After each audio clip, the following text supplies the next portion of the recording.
Every year since 1989, the Library of Congress has selected 25 films to add to the National Film Registry. The criteria?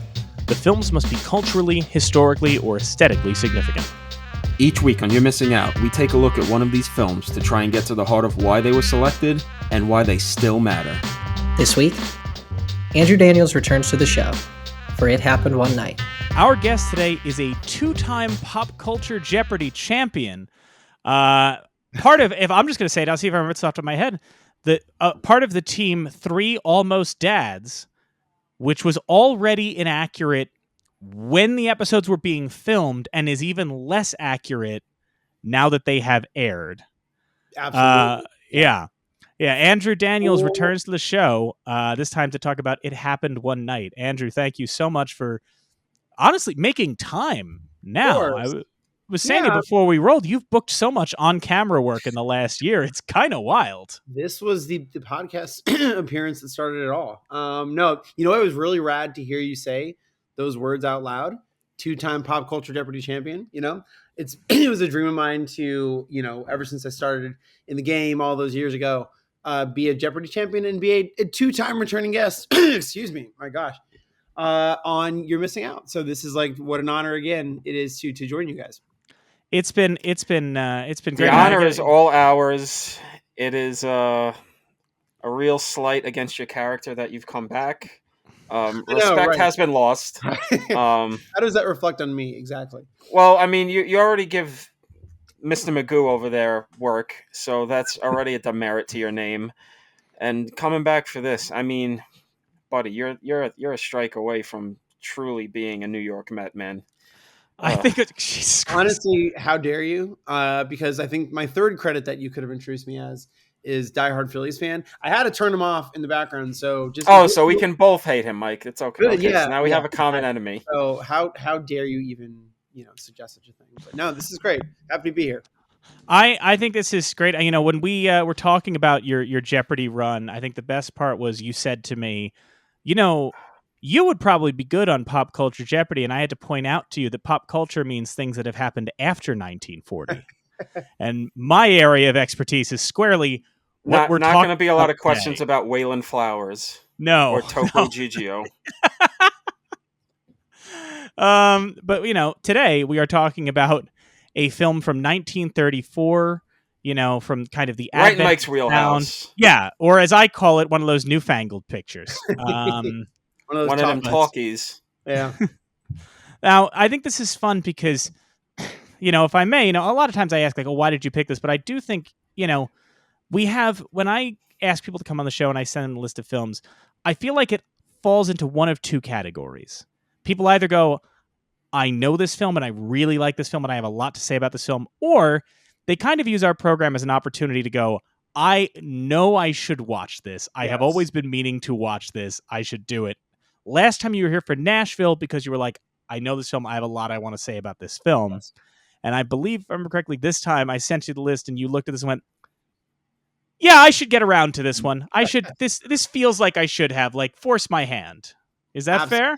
No, that's absolutely right. Right. It's almost like, it's like the best kind of homework because or it's like eating your vegetables or, whatever metaphor you want to use. But that's absolutely right. Like I loved Nashville and had such a great time talking to you guys about something that I feel like there was so much room to unpack that, giant sprawl of a movie. And it was a lot of fun. But this is like, honestly, and I am really looking forward to talking about just this era at large with you because unlike you, obviously classic movie history, I know a little bit, but certainly like anything before, let's say the Nashville decade, anything before the 70s is like a major kind of blind spot for me. So I've seen lots of things, but certainly like the further back you get, especially in the 30s, is just kind of like a dead man zone for me. And so, this was one of those ones that is on top of every list and one of the greatest films ever made. And just like, I should really watch that. And so this is like a great opportunity to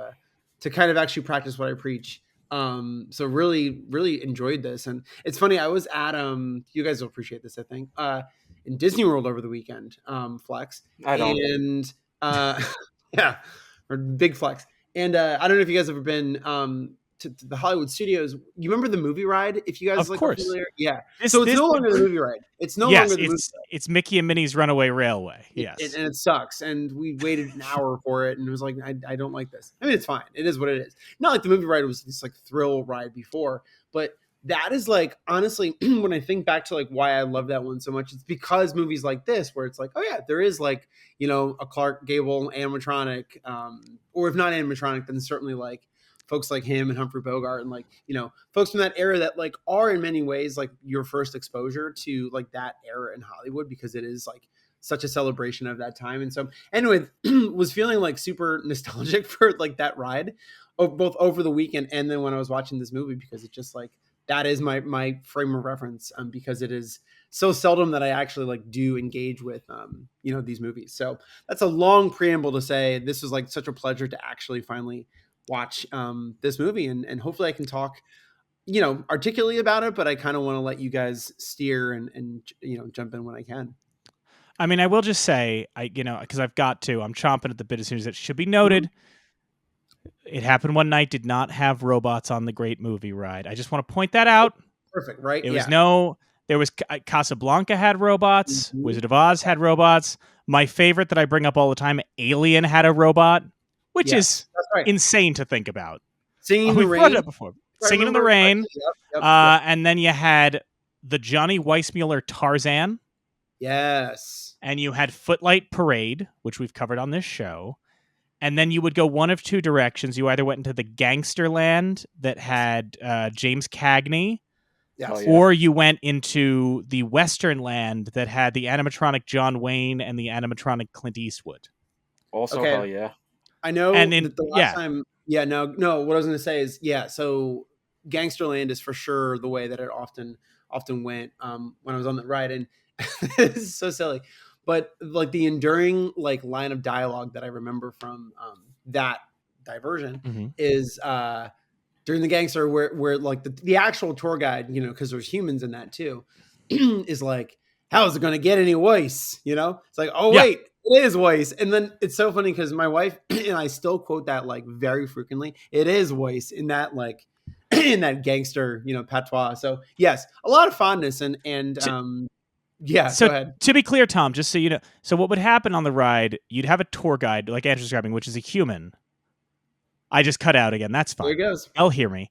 So, Tom, what happens on the ride? You have a tour guide, right? Which is a human who's just like taking you through the movies. And then when you went into Gangsterland or Westernland, but let's say Gangsterland, a gangster would pop out of the ride and hijack the car and steal it. And he'd take over the ride. And you're supposed to be scared because what's going to happen until, of course, you wind up in the set from Temple of Doom when he gets his heart ripped out.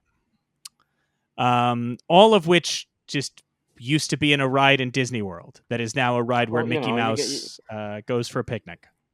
You know, you get afraid because an Italian steals your ride, and you know, anytime an Italian's near, you got to be afraid. I get it. Listen, I live with Italians my whole life, so you know, it's a.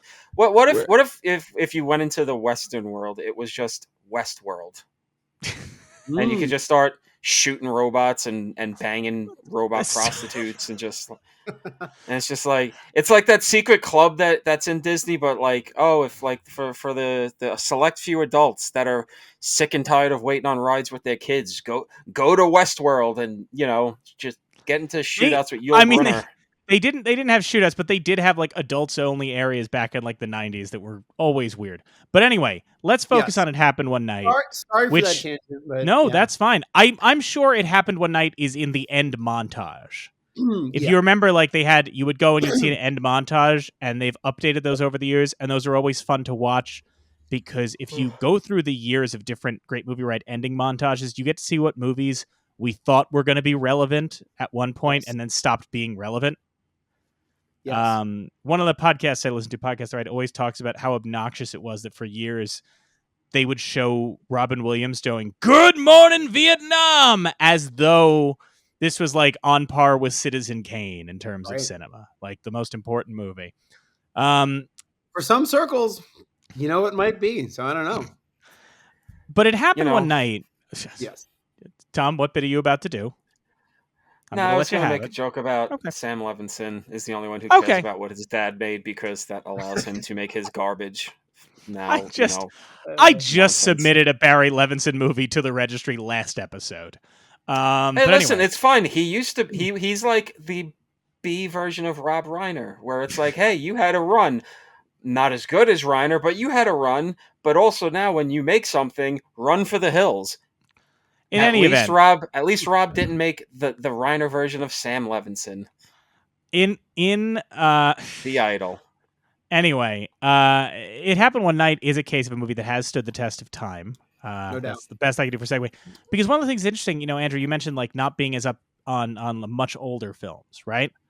One of the things that we encounter in this show a lot when we're looking at older films is things that are kind of the blueprint. Tom likes to use the term Rosetta Stone a lot for the idea of Yeah, like I do.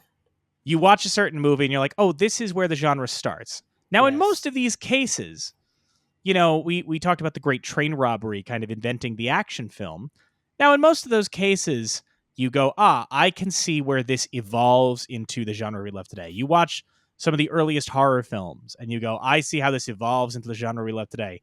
What makes It Happened One Night so fascinating is it kind of invents. It doesn't necessarily invent the romantic comedy because there are romantic comedies before. It invents a type of romantic comedy that then for 70, 80 years on, we're just still It's doing that. It's- Like it just it's just every one of them. Yeah.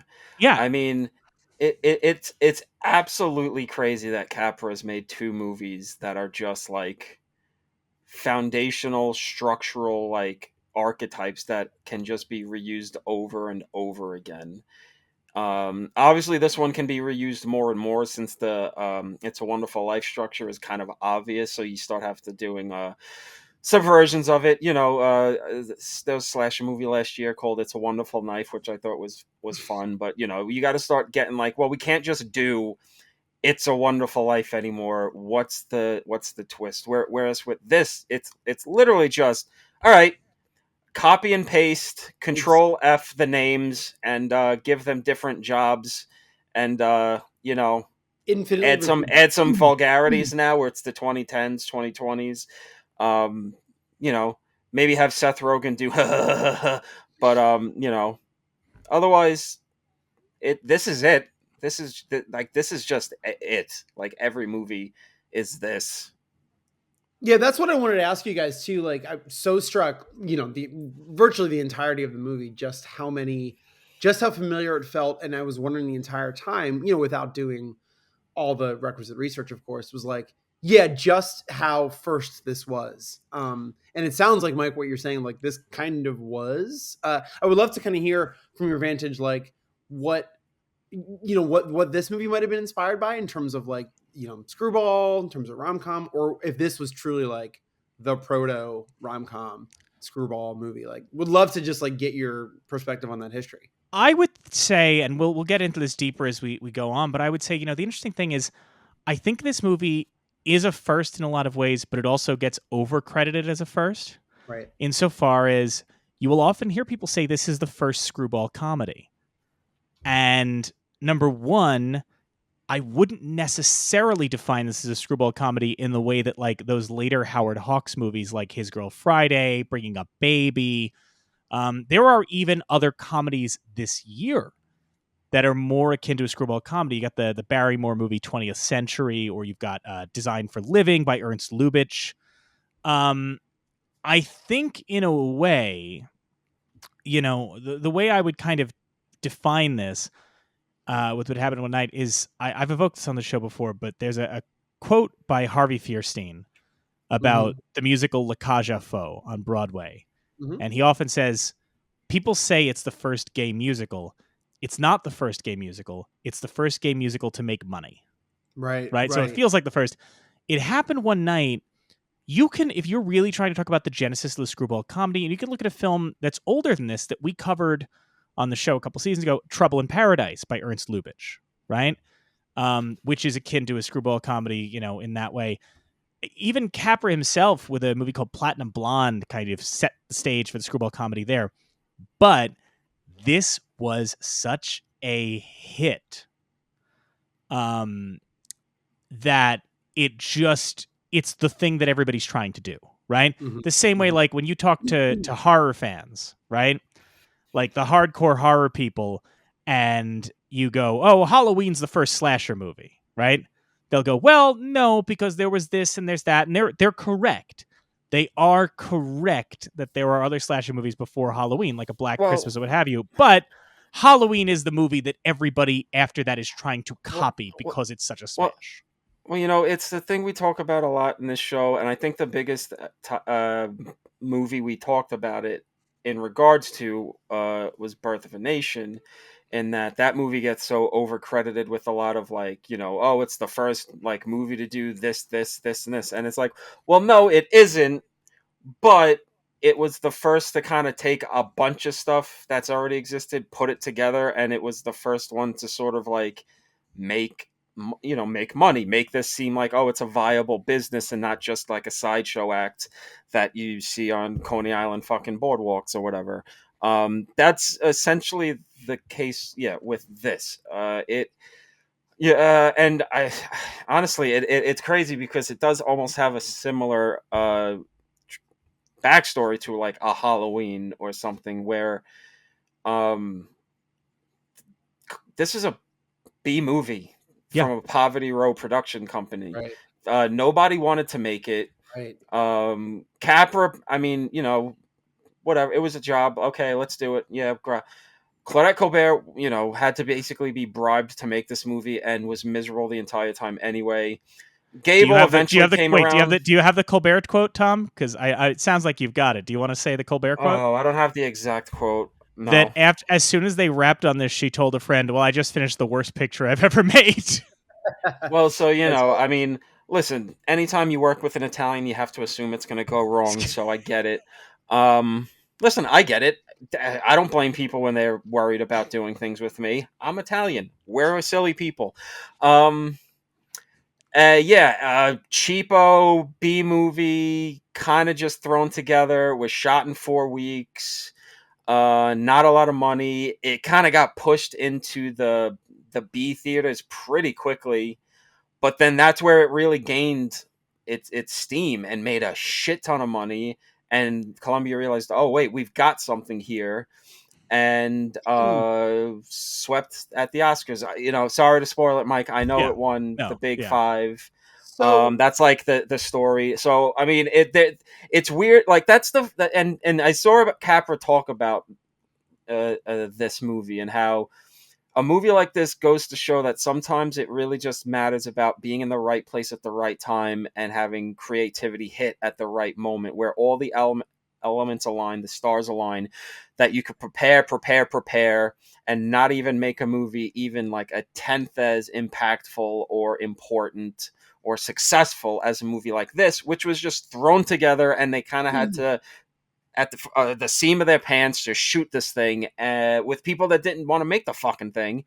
And 80 plus years of romantic comedies was born from an accident. So it's funny how cinema, a lot of those kinds of movies aren't always Citizen Kane. It's always like, oh well, whoops, I made a masterpiece. Movies are great, and dudes rock, and dudes rock. Do we get a sense for, because it's my understanding that, like, to your point, when this came out, it wasn't especially well received.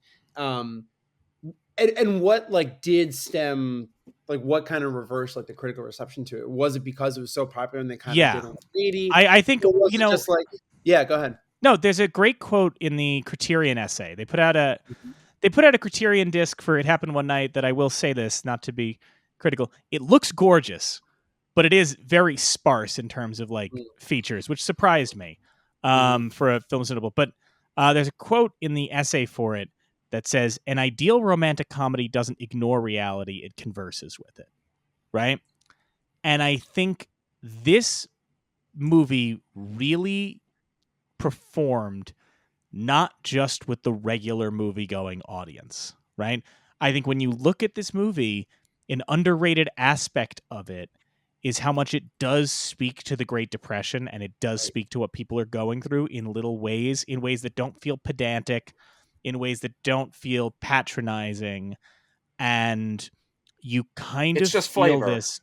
Mhm. Yeah, and you kind of feel this these happen with films sometimes where it kind of becomes like a little bit of a little engine that could, right? And Yeah. I will also say in those times, I'm not going to say all critics were great about this, but like the critical culture was a bit better about occasionally going, did we get this wrong? Like, did we miss something? You could see that a little more often where like things didn't just die on the vine. Maybe that's Right, longer right. theatrical windows. Maybe that's more openness to things. It could be a number of different reasons, but what you do see is this feeling of there's something here. Especially because And with this movie, yeah. Seriously. well, no, and I think it's just a thing of like I don't necessarily even know if like the critical reception of the movie was even negative. Some brief research. It was generally positively reviewed. There not 100% on Rotten Tomatoes if it existed back then, but got good reviews. Moderately charming. Blah blah blah. Not the kind. Honestly, kind of the Anora of its day, which is kind of fitting since Anora almost did exactly the same Oscar sweep as Yeah. this movie. Just the kind of movie people are like, pleasant. This is why we go to the movies. It's fun, diverting entertainment. And then, it's almost like a Wicked or something, or one of those blockbusters that just picks up steam every year where the Academy just has to go, well, shit, We submit. the See, people love this. It's funny you say that, Tom. I would compare it to a different recent Oscar winner.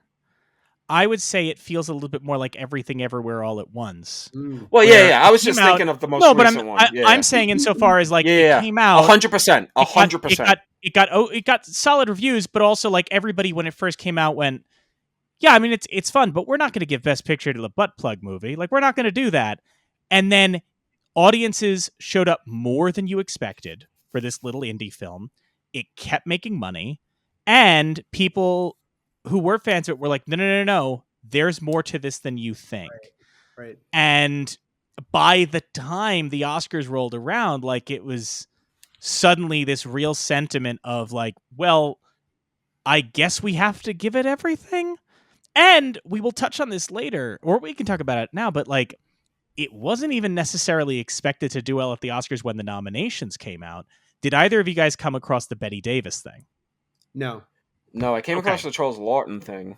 Oh, I don't know the Charles Lawton thing, so we'll talk about it. But the Bette Davis thing is the fact that it's also worth noting Claudette Colbert is in another major movie in 34. She's in Cleopatra.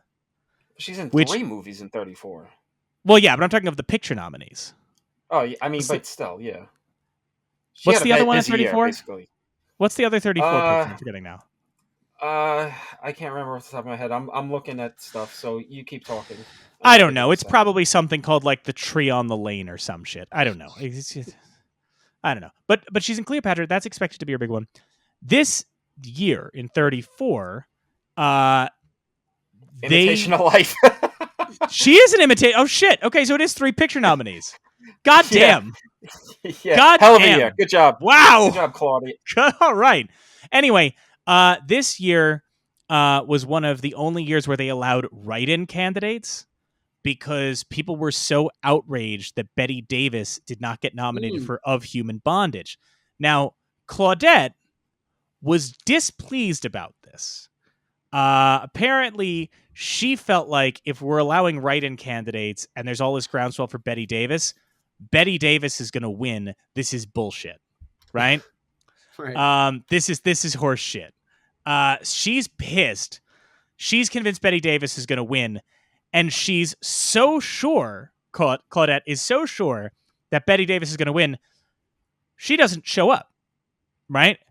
She is boarding a train to New York when they get wind that she Just like has the won movie. the Academy Award, Yeah. and they like rush together like, you fucking go down there. It turns All right, out, see, I knew about that. I didn't know it was specifically about a Betty Davis Yes. thing. I thought it. And- What I read was that it was just she had absolutely no faith in this thing. It was like, well, fuck it, I'm just going on vacation. and when the final vote was tallied, Betty Davis came in 4th.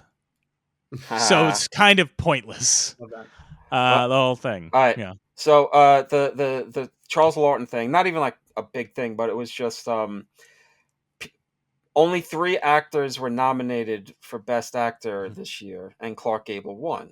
And it was a big thing that MGM wanted their contract star to win, and blah blah blah. So they made a big push.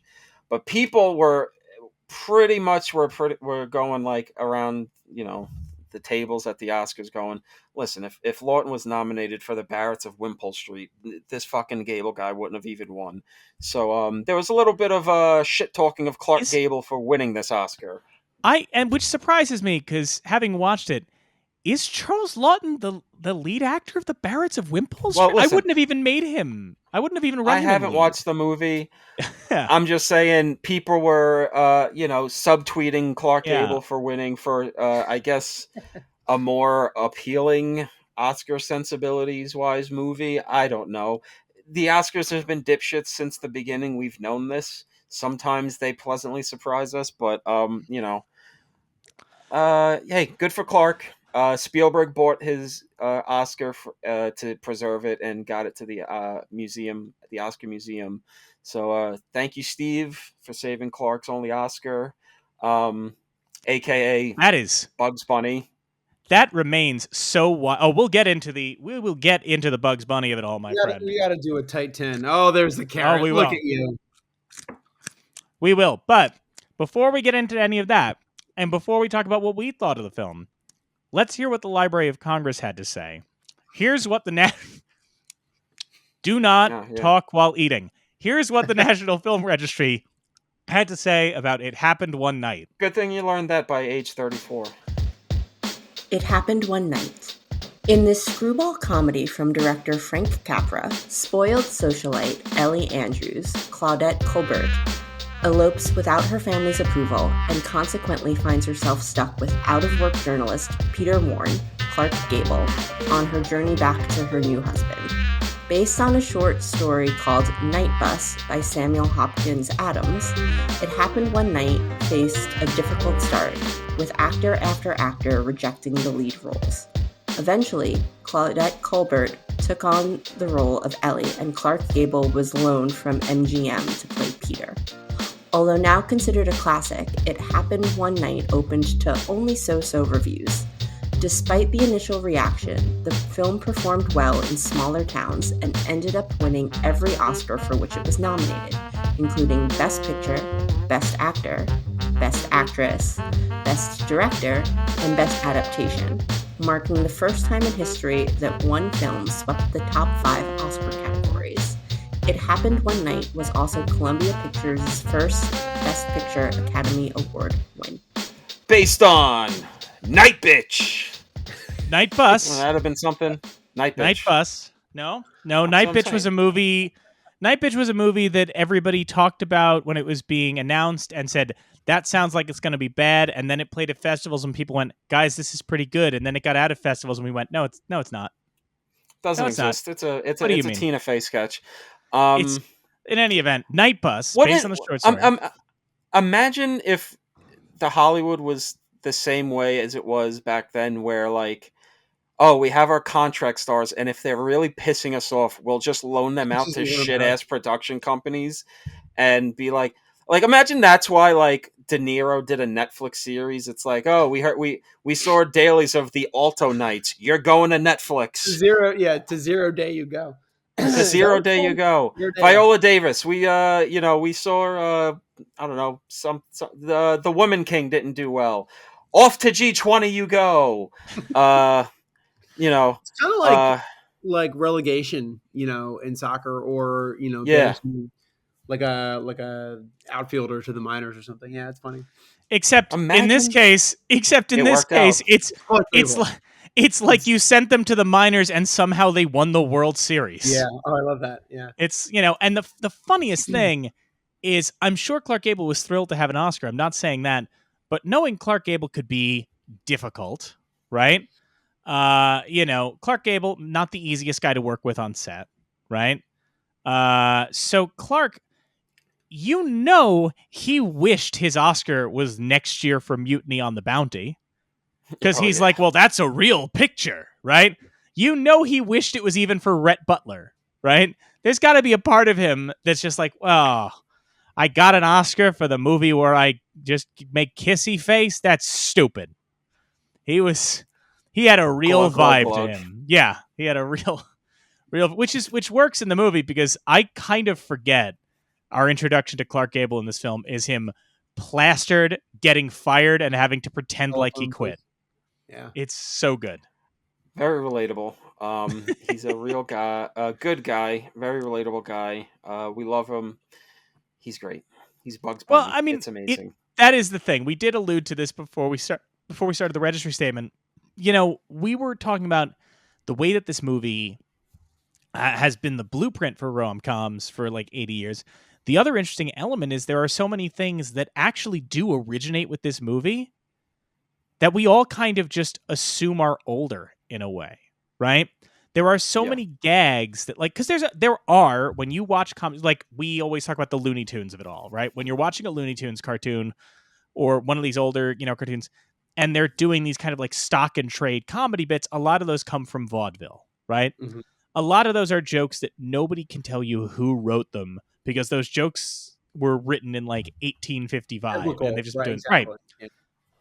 You would think that for some of the bits that do actually come from this movie, the most famous scene in this film, the hitchhiking scene, right? With her pulling up the dress and revealing the leg. That's kind of, the famous scene from this film. You see that in so many old Looney Tunes cartoons and all of that. And then you go like, well, I wonder who came up with, and they do it and It Happened One Night. I wonder where this bit started. Oh, there. It just started there. And, it's been aped so many times that it's just part of the cultural lexicon akin to why did the chicken cross the road? Like it's just built into us, And we alluded to Gable chomping on the carrot in this movie is why Bugs Bunny eats carrots in Looney Tunes. It's just a reference to this movie. It's no different than like a Family Guy pop culture gag. He also it's like they just drew Bugs Bunny to look like Clark Gable. It's not like even before he pulls out the carrots in that scene, just watching the way he acts, even in the drunk quitting scene, just throughout the movie, just like the facial expressions he makes, I'm just like, yeah, he's just Bugs Bunny. Yeah, he's just Bugs Bunny. And even like, I know, Groucho Marx is like, oh, Groucho Marx is Bugs Bunny, blah blah blah. I'm like, yeah, I get that, but I think just like. It's just this. It's Bugs Bunny's just this, with a little more of the Groucho anarchic side, but like it is amazing. Like it's that saying of good artists homage, great artists steal. They just hey, what if Clark Gable was a rabbit?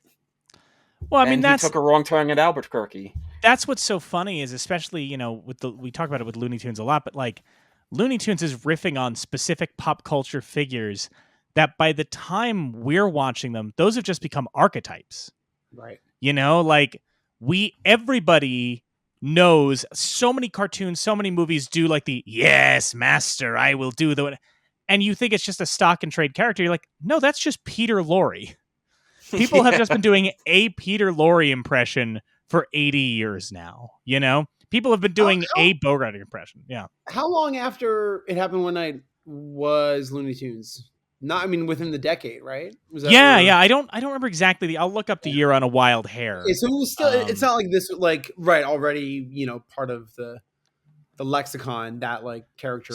A Wild Hair is 1940. Okay, so that's 6 years later. Yeah, no, this is so riffing on like doing jokes about It Happened One Night. Is basically like when people were doing Iron Man jokes in like 2012. You know what I mean? And that is a good comparison in a way too of like, we all remember, I was just on a friend of ours, Phil Escove's podcast We're talking about a movie from 2008 that nobody remembers. Maybe you will remember, Andrew. You're one of the few people I think might have seen this besides me. Cadillac Records. Cuba Gooding Jr. or Chadwick Boseman, one of those two? Neither. Or no? But Oh, you're God. no. Wait. Hold on. Adrian Brody. Correct. Adrian Okay. Brody, Beyonce. I can see how you could get right. them confused. Yeah, Beyonce was in it too, right? Yes, I haven't seen Beyonce's in it. familiar Yeah. with it. It's better than you think. Yeah, I'm sure it is. Yeah. Ringing endorsement. Yeah, Chadwick okay, cool. Chadwick was in Get On Up, the James Brown biopic. Yeah, but that's okay, much cool. later. This is Brody. Brody and Beyonce. Yep. And Cuba is, I think, Fighting Temptations, which is also a Beyonce Yes. movie. So Okay. again, there's I'll reasons. get around it. They're Yeah. all nebulous. But no, anyway, I was talking about Cadillac Records and like 2008, and what a weird thing it was that like there were a number of movies in 2008 that just launched into the strategy. Like when you heard newly elected President Barack Obama reference Iron Man, you were just like, well, shit. Yeah. I guess that one's staying forever. It Happened One Night becomes that. It just becomes this cultural touchstone. It becomes this thing of like, well, everybody knows this. Everybody's seen this. Everybody knows the bit. And yeah, so again, by the time you're doing it Looney Tunes, everybody in the audience knows that's a reference to Clark Gable and It Happened One Night. Right? You don't need to say that, you know, like when every movie was doing like the Matrix bend, right? The bullet time shit. Where it's like, even if you hadn't seen the Matrix, you've just absorbed it by cultural osmosis. This is kind of the same thing, you know? Hey, Do you think LeBron has seen It Happened One Night? Is that the test? The LeBron test? I'm going to say no.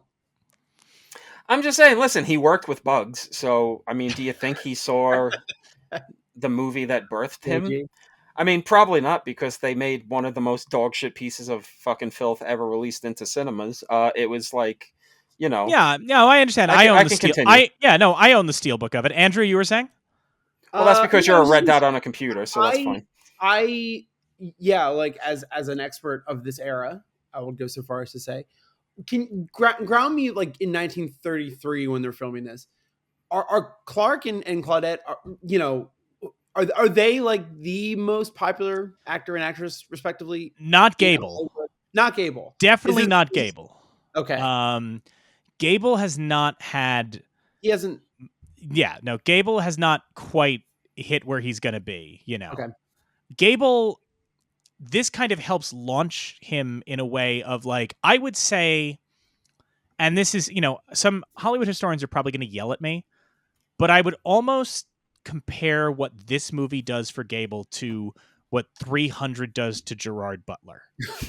Well, like really, where it's like, I was thinking you would do, you know, a Clooney comparison, but this is why because I think it's this thing of like Gerard Butler was handsome, right? And Hollywood knew is handsome.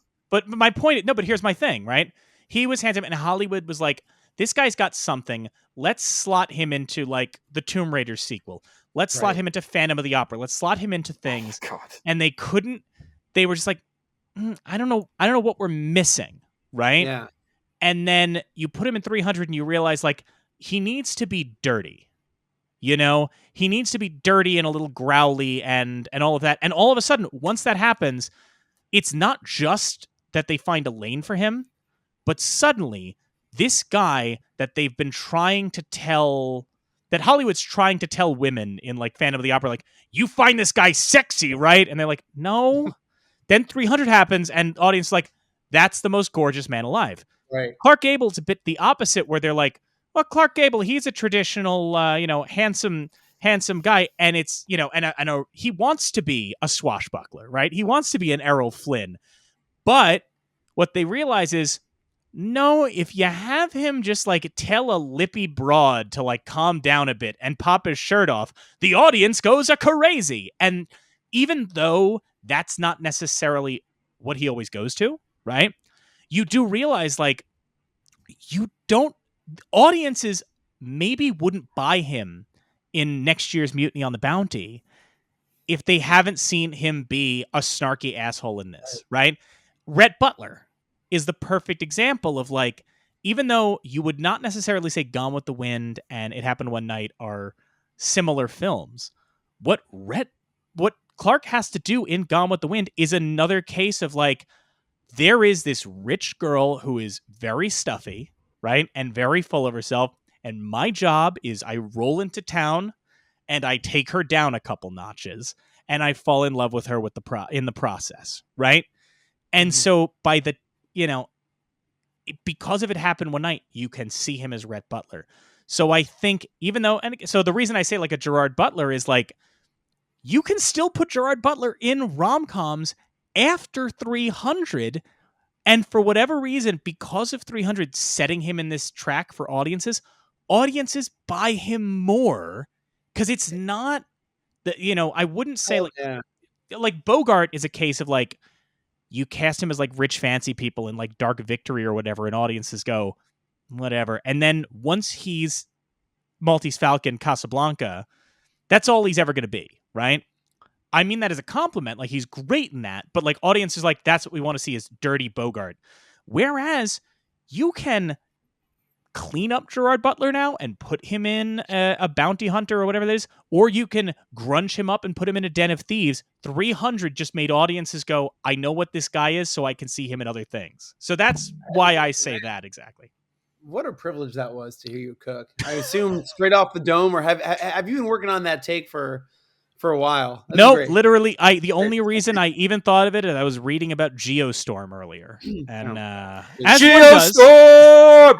as one does. I was trying to, as you were talking, like who's like the modern, like even more modern than Butler, and like this doesn't quite work. It's not 1-to-1, but like I was trying to think of like modern actors that Hollywood has tried to make happen for the better part of 5-10 years.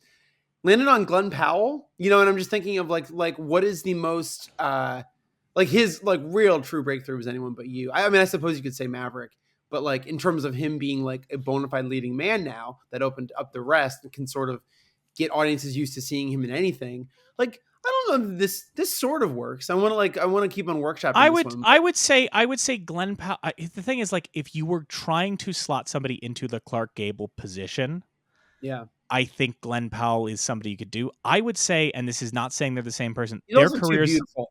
Yeah. Well, I was going to say their careers haven't gone the same way, right? So I'm not going, but I am saying, I think another thing with a Gable is it's almost like a Chris Pratt situation of in the opposite sense of like Guardians comes out and people are like, oh, this guy can do stuff I didn't know he could do. It's the opposite because now it's like putting him in action. The problem with Pratt is Gable is able to carry that swagger that he has in It Happened One Night into all of his other roles. And the other difference is that Clark Gable like made a good movie. Well, this is true, but that's the thing. Like, if Owen Grady wasn't evil, I'm saying if Owen Grady had felt like Star-Lord, right? Had a bit more of that, like, oh, I want to see this guy do that, because that's the thing with Clark Gable. Who the hell is Owen Grady? That's his character into the Jurassic World franchise. Those movies don't exist. So who's a good comp? McConaughey. Huh. Because think about what McConaughey was doing in the 90s, and then when he really kind of exploded with the rom-com thing, and then he had his turn. Oh, yeah. Then he had his sort of Mutiny on the Bounty. It took 10 years, but then he had the McConaissance, where you go, oh, now that we have the shades of this guy, that he's not just like the young, pretty Texas guy, nor is he just the romantic lead guy. He can also be a psychotic cop. He can be, a huckster with AIDS. I think the difference there is that what McConaughey had going for him in the 90s that somebody like Gable wouldn't have had in his time is that before McConaughey has his like rom-com turn, and before he has any of that, he is in a lot of independent projects that make people take notice, right? He has a Lone Star, he has a Dazed and Confused, right? And it's important to remember that if you're in the studio system, back in those days, there is no independent film. Mm-hmm. You have like semi-independents. We've talked about that before on the show. Things like A Detour, things like A Letter from an Unknown Woman. Oh yeah, this is kind of, in a sense, like, I'm not saying this is 1-to-1, but like this is also, no, I'm saying to build on your McConaughey thing, Tom, like, this is not just his McConaughey rom-com turn. This is also kind of his indie film, you know, where like, because this is made by a smaller studio, because this is like the little engine that could be picture, this is also Gable doing the 1934 version of doing an indie that lets you do something that nobody else lets you do. And so it's kind of like a package in a way of 90s McConaughey and 2000s McConaughey in one movie. You know what I'm saying? And so I think that's a really interesting look at it. I think yeah. I think I was mainly just going on the fact of like saying how like this is not what Gable was kind of like trying to do or was known for, even in the minimal way he was known at the time. He hadn't exploded yet, like you said. That's why I'm saying, like, McConaughey, he was building, he had some indies, he was in Amistad, A Time to Kill, he was kind of like trying to be a serious actor, and then it's like, oh well, How to Lose a Guy in 10 Days, and it's just like, oh my god, this guy, I need to see him kiss the ladies all the time. But it's also just like, okay, it's also crazy to think about the fact that like, here's Gable having his star-making, Oscar-winning role in 34, right? Gone with the Wind is 39. Mm-hmm. It's within 5 years that, you know, he not only goes from like, oh, I made this small, basically indie picture. He feels a lot older in Gone with the Wind. Yeah. Wow. That is because, well, because Gone with the Wind's 39. No, that's like, right? It's one of those things where like, you know, the two things in your mind separately, but you're not connecting them. And I'm just like, oh shit, right. Oh, okay. Yeah, wow. He did a good job at being an older gentleman in that movie.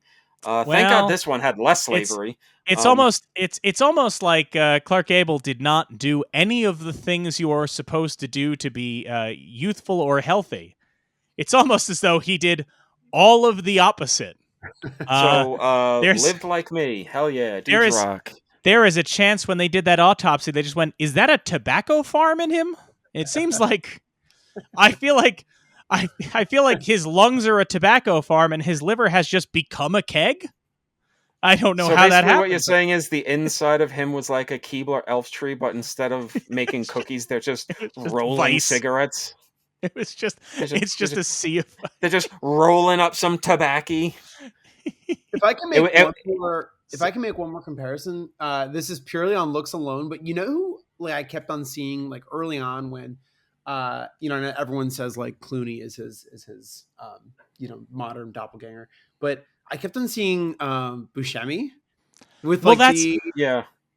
So you know what I mean? Like, and I was like, I love that, like, you know, not sex symbol, which is kind of like when you hear like old Hollywood, you know, Clark Gable, like just kind of dirtbag. Like he is like he's kind of a dirtbag for like half of this movie, if not more. Oh yeah, well, like most of the movie. I mean most of it, right? But like it isn't until, you know, he gets in that hotel room in the auto camp where you're like, you know, he takes his shirt off and then becomes like this debonair kind of like hunk. It's like, no, like he's Buscemi, you know, for like the first like half of the movie. Well, it's this thing of like, you know what what Gable has going for him, as, you know, what he was called like the most handsome man of the century or something like that. What Gable has going for him is he has, I would say, to make another comparison, then we will get into the film itself, but to make another comparison, what Gable kind of has going for him is it's akin to like an Angelina Jolie, right? Insofar as when Angelina Jolie kind of like first hit the screen, it wasn't just that they were like good looking. It was the fact that like everybody had to stop and go, who is that? They don't look like anybody else in Hollywood. And it's, you're like, I don't, and it's not saying like, oh, they look odd or they look ugly, but just like, I don't know what happened, but this person just doesn't look like anybody else on this red carpet. They don't look like anybody else in this movie. And it's like, to evoke Death of a Salesman, it's like attention must be paid. Something in your brain just goes, stop. What, who is this? That's Gable. I mean, I remember when when my partner and I, she's not, you know, big into like film history at the time. When we watched Gone with the Wind together for the first time, which was in prep for this show. Well, I had seen it many times, but like she hadn't seen it before. Rhett shows up on screen at the bottom of that staircase and she just goes, who is that? Right. Yeah. You just stop. Like, who is it? And I will say with this film in particular, Claudette Colbert has the same thing going for her, Mhm. right? Now Claudette Colbert was already, a known entity, and yes, a lot of her look is very kind of like jazz age flappery with the short hair and all of that. But like, there is something about Claudette Colbert where you're like, these two people stand out from the rest of this movie, from the rest of the other movies. Like, they just stand out, and it makes you kind of want to spend a bit more time with them. Now, I do want to make sure, we take time to really talk about this film, and not just like, how it came together and all, but like what works about it, because it's kind of remarkable how much works. Not just like, if you put yourself in this time, but like the moments that are charming are still charming now. Mhm.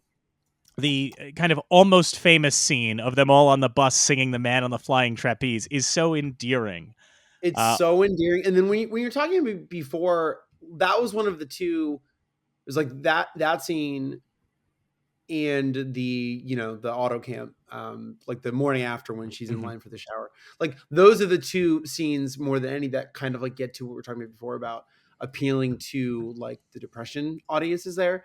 And just like so purely like that scene adds, in terms of story, like not much, but it's just like I could have watched that for 20 minutes. Like, here, I'll take the next verse, and then so give me 20 verses of that, and then just so purely endearing and charming without much, if any, ulterior motive. Yeah, just like was like kind of floored by that one.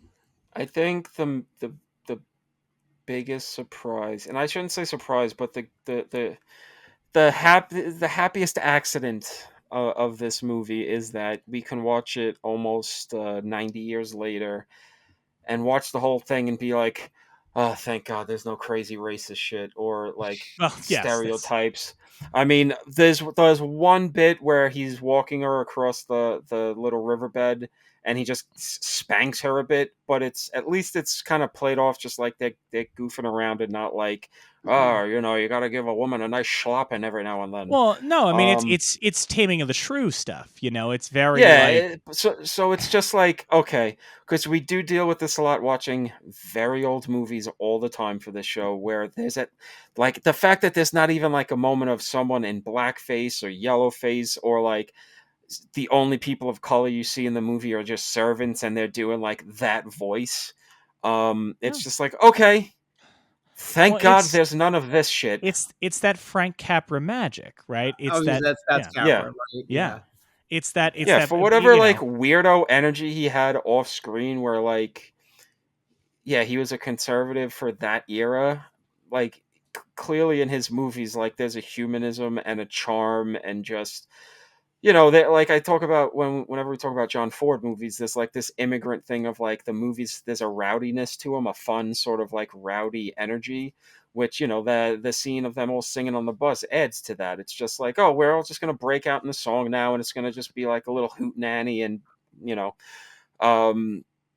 it's just, the Capra magic. I mean, I think you said it in your Letterboxd review, Mike, that for a guy to make this movie and for it to be like his third most important movie is like psychotic and weird, and I don't like it. I'll take it as an Italian. We don't have Columbus Day anymore, so I put forth we make it Capra Day. Just give me a day off. That's all I want. I'll take it. No, I mean it's like when you think about it too, because I was thinking about when I'm watching, as Andrew Vick, them, her going to the shower and all that, spending the time around these, depression era folk. It reminded me too of earlier this season we covered A Night at the Opera, the Marx Brothers film, and that moment where Harpo and Chico go kind of below deck and spend time with the Italians, having their pasta dinner, and it's like, again, it's a joyous come si come sa sequence, right? Where it's again, we're singing a song that everybody knows and we're all singing along. There is a Woody Guthrie quality to them on the bus singing The Man on the Flying Trapeze. But at the same time, one of the things that I do love is that when they're staying there, when the detectives show up, right? you know, Tom, you mentioned like him spanking her, and it's like there is a version of this movie that goes wrong, and the version of this movie that goes wrong is she is stuffy and miserable, right? And Yeah. he's trying to get her to live like a normal person, you know. There's a version of this film where she's like the Kate Capshaw in Temple of Doom, where she's just constantly going, I don't want to be here. But what makes this movie work is illustrated in the scene with the detectives, which is the detectives show up. He immediately rolls into this bit of, don't you talk to my wife. And she, on a dime, starts playing into it with the crying. And she's having fun, and he's having fun. And I have to say, there are other iconic bits in this that you could say are funnier, but nothing gets me better than the detectives leave, they start laughing, they're talking casually. The minute there's a knock on the door again, she goes right into, and he's yelling at her again. And then the guy pops in and just goes, your train is leaving. Oh, okay. So well done. Yeah, I really do think that's probably the best scene of the movie. It's the kind of scene that makes or breaks the movie, because you do need to believe their connection in that moment, that even if they don't realize it at the time, because it does take a while for it. I mean, we know what the movie is these two are going to fall in love, but it takes a while for them to like start acknowledging their feelings for what pretty much almost with like 20 minutes left in the movie, basically, is when they kind of just acknowledge that there's this connection. But if you don't have this scene, which is essentially in the middle, like smack dab in the middle of the movie, like almost the halfway point, you don't buy the rest of the movie, because it is that, like, for these two people to just immediately snap into this almost improv scene to stave off the cops. It's great, and it's funny, and it just feels like, it just feels real, in the sense of like, two detectives would just see this married couple just yelling with very like specific details that they each build off of each other. And these two detectives would just immediately be like, oh, fuck, I'm not dealing with these two. It's clearly not her. How would this spoiled rich girl even like have the capacity to make up these little details about, like, I think something about a plumber or whatever, like they say. It's just like, Well, it's not only that. You continue. I've been rambling. One of the smart conceits in this film, a lot of rom-coms try and do the opposites attract thing, right? Yeah. And you don't buy it, because you're essentially taking actual opposites, right? You're taking like, she hates mess and he's a slob, right? What this does so well, and you realize it very early on, is when you set up these characters, yes, he's an out of work reporter who barely has 2 nickels to rub together. She's a wealthy heiress, right? Their social strata may be opposite, but what we're shown within the first 10 minutes of this thing is she has a tantrum in front of her dad where she's throwing a steak dinner out a porthole window, during the Depression, and he is drunkenly telling his boss to go fuck himself. At the end of the day, these two aren't opposites. They come from different places, but they both love thumbing their nose at authority. They're rebels. And that's why that scene works as well as it does, because she and he would both enjoy fucking with the cops. Like, they both get a kick out of it. They're rebels. They're little shit kickers. That is 100% the key. And it just made me realize what this movie is. And it came out the same year as this movie, which is so fucking bizarre. It's the Thin Man dynamic. It is. It is very Nick and Nora Charles. It is 100% Nick and Nora, the low-life sort of husband who's, tangentially connected to crime and low-life behavior. The socialite wife who loves all of this stuff. And it's like, these two shouldn't be together, but you know what? They love getting drunk.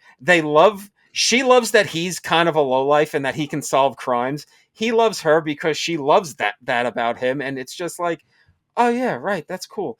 Oh, the Thin Man movies. We'll get there. All 5 of them. We'll get there 6, in like 5, 6. we'll get there. Well, there's the 6th one where Roberto Benigni plays the Thin Man, but we don't talk about. Oh well, that. I'm never gonna watch that. No, I'm kidding. I was doing a Son of Pink Panther joke. We'll get to Don't the even Thin joke. Man in like 4 seasons or whatever. That gets in pretty quickly. Have you ever seen the Thin Man, Andrew? I haven't. No, They're so good. Make time this week. It's a great rom-com that also has the dog from Bringing Up Baby in it. Seek Okay. it out. It's Okay. Oh, the so dog good. is so funny because in each of these movies they'll just cut to the dog having its own storyline. Like in one of them, the dog knocked up the neighbor's dog, and it's just like, just Asta is and just he's dealing really with like stressed about it. Asta the dog is just stressed the fuck out about knocking up the neighbor's dog. It's so funny. Dashiell Hammett wrote the first one, and they kind of just build off of that, and each one's a new case, and it's just these two people. They're always drunk, but acceptably social drunk, where it's like they're not falling over. They're just, and it's just they love each other. There's never any fights between the two. There's almost like a Morticia and Gomez Adams thing going on. They're so fucking good. You don't even care about the mysteries. Yeah. It's just like, oh, look at these two relationship goals. Yeah. I'm sorry, Andrew. You were starting to say something before we went off on this. You know what? No, you know what I was going to say. This is so silly and so trivial, but I would be remiss to not let the hotel room scene go by. Motel, I suppose. Oh, we're without talking about what kicks off right before the cops come and they role play is the dunking the donut into the coffee. Yes. Okay, so I don't know if you guys clocked this too, but never has somebody been more right about how to do that than Claudette Colbert there. I think he's absolutely right. You dunk it the whole way and you let it soak up. That's like, there's few things that are more pleasing than dunking a donut into the coffee and just enjoying the whole mess. So, just need to say that before we move on. But I think what you're pointing to there is actually one of the things that makes this really stand out and makes it feel so modern is, when, let's say, like Clerks comes out, right? Yeah. In the 90s, and people kept talking about like the dialogue is great because it's these people talking about banal shit, right? It's Pulp Fiction, Seinfeld, right? It's Royale with exactly. cheese, right? And we think that's very postmodern, right? We think that's very like contemporary, and then you watch this and realize like, right, some of the charm is they're debating how to dip a donut, or they're debating. My favorite is the one where it's just where it's you're taking me for a piggyback ride. This isn't a piggyback ride. My father gave me piggyback rides like this. You don't know piggyback. That dialogue doesn't feel like it would be in a 30s film, right? That feels like, to your point, Andrew, it sounds like you would see Jerry and George going, now that's not a piggyback. It is a piggyback. That's not a piggyback. Like that's... Yep. Well, you know what else is great about it too is that it works thematically. Because everything he says, I should write a book about this, he's wrong about. Right, the hitchhiking, yeah, exactly. He's a blowhard. He's not he gets through. He's successful at some stuff throughout the movie. It's not like he's a complete fucking fail son. But anytime he's cocky enough to go, oh, I should write a book about this, it's like, oh right, you're bad at it. But then you have the greatest moment. I love that he steals a car and beats up a guy and leaves him tied to a tree, and he's just like, yeah, we'll deal with this later. Let's go. Well, I was gonna say that is actually a great cap to. So you mentioned you have the scene, because the one thing that a lot of like romantic comedies get wrong, right? Or and especially sitcoms, we always talk about like the sitcom dad is a buffoon and the sitcom mom is the greatest person to ever live, right? And yet, like Everybody Loves Raymond is a great example of like no joke ever lands better on Everybody Loves Raymond than an episode that is 90% Deborah telling Raymond he fucked up and then Deborah fucking up. The minute she fucks up and Ray makes the face of, the audience is in stitches. This has that too in a way, because with the hitchhiking scene, the famous scene, he's like, I know how to hitchhike. And then she shows him up by being like, because he can't land a car. She does the leg thing. The car stops, right? And you can play that scene in isolation and it works. But then later, when it turns out the guy who picked them up was just trying to steal their luggage. So he would have stopped anyway because he's trying to rob them. Yep. So so she doesn't actually get the win.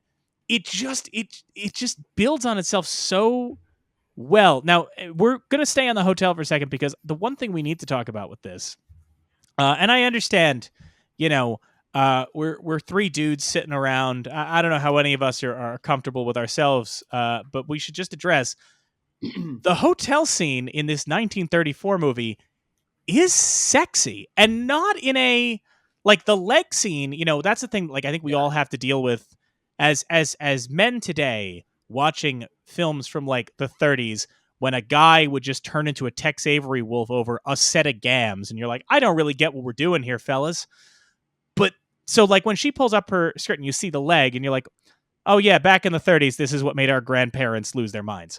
Yeah, but the hotel with the sheet and the walls of Jericho and the silhouettes, that still works. I think This is one of my biggest overarching notes.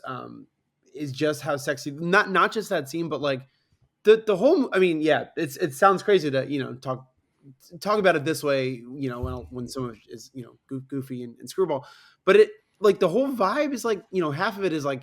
When the bus is driving at night, it is like it's dark, it's wet, it's glary, it's sexy. Like it looks just like like super hot, right? For lack of better words, like you can kind of feel their tension and their attraction building as a lot of this takes place at just like I said, these like kind of steamy, wet nights, and then forget about it once you get into the hotel. Just the longing that you can feel between the two when they just get a little closer and a little bit more revealing, and the clothes come, off just a little bit more. Yeah, it's really extraordinary. And what I wanted to ask you both is like, just like historically, so 34, I wanted to get a sense from you guys just how radical this was and how scandalous, and if any sort of, I mean, it's pre-code. So like, I guess just kind of like talk about, historically, what this scene meant and its significance. Well, it's interesting because like pre-code. The code comes into effect in it's pre-code. So it's adopted in 30, but the code is enforced in 34, right? Okay. So essentially, like this is pre-code in the way that like Indy is grabbing his hat as the wall is coming down, right?